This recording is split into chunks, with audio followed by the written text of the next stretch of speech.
નમસ્તે, હું છું દીપ્તિ ગજ્જર. રાષ્ટ્રવાદ અને રાજનીતિના અડગ સ્તંભ રાજમાતા વિજયારાજે સિંધિયા.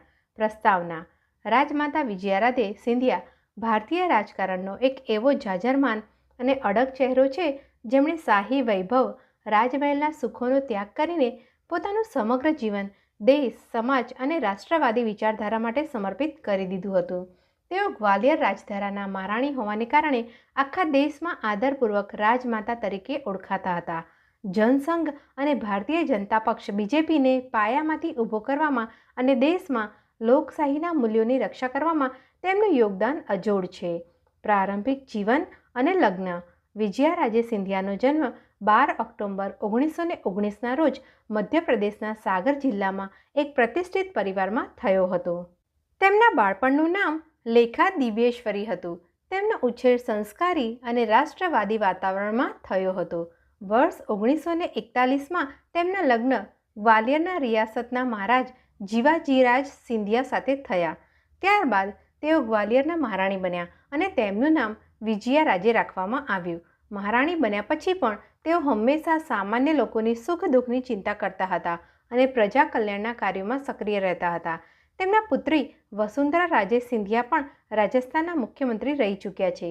રાજકીય સફરની શરૂઆત: દેશની આઝાદી અને રિયાસતોના વિલીનીકરણ પછી ભારતના પ્રથમ વડાપ્રધાન પંડિત જવાહરલાલ નહેરુના આગ્રહથી તેઓ રાજકારણમાં જોડાયા. વર્ષ 1957માં તેઓ ગુના લોકસભા બેઠક પરથી કોંગ્રેસની ટિકિટ પર પ્રથમ વખત સાંસદ તરીકે ચૂંટાયા હતા. જો કે સમય જતાં કોંગ્રેસની નીતિઓ અને ખાસ કરીને મધ્યપ્રદેશના તત્કાલીન રાજકારણથી નારાજ થઈને તેમણે કોંગ્રેસ છોડી દીધી અને વિપક્ષી મોરચા તથા ભારતીય જનસંઘમાં જોડાયા. લોકશાહી માટે સંઘર્ષ અને કટોકટી: ઇમરજન્સી: વર્ષ 1975માં જ્યારે દેશમાં કટોકટી ઇમરજન્સી લાદવામાં આવી ત્યારે રાજમાતા વિજયારાજે સિંધિયાએ ઇન્દિરા ગાંધીની સરકારની સરમુખત્યારશાહી સામે ખુલ્લો મોરચો માંડ્યો. રાજવી પરિવારના હોવા છતાં અંગત અદાવત અને રાજકીય વિરોધના કારણે તેમને તિહાર જેલમાં પૂરવામાં આવ્યા હતા, જ્યાં તેમણે સામાન્ય કેદીઓની જેમ મહિનાઓ વિતાવ્યા. જેલની કઠિન યાતનાઓ પણ તેમના દેશપ્રેમ અને લોકશાહી પ્રત્યેની વફાદારીને ડગાવી શકી નહીં. જેલમાંથી બહાર આવ્યા બાદ તેઓ વધુ મજબૂત નેતા તરીકે ઉભર્યા.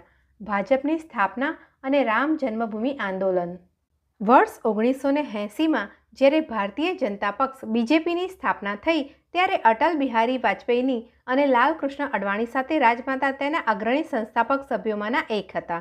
તેઓ લાંબા સમય સુધી ભાજપના રાષ્ટ્રીય ઉપાધ્યક્ષ પદે રહ્યા હતા. તેમણે દેશભરમાં પ્રવાસ કરીને ભાજપના સંગઠનને મજબૂત કરવા માટે આર્થિક અને નૈતિક રીતે મોટું યોગદાન આપ્યું. 1980 અને 90ના દાયકામાં અયોધ્યા રામ જન્મભૂમિ આંદોલનમાં પણ તેમની ભૂમિકા અત્યંત મહત્વપૂર્ણ હતી.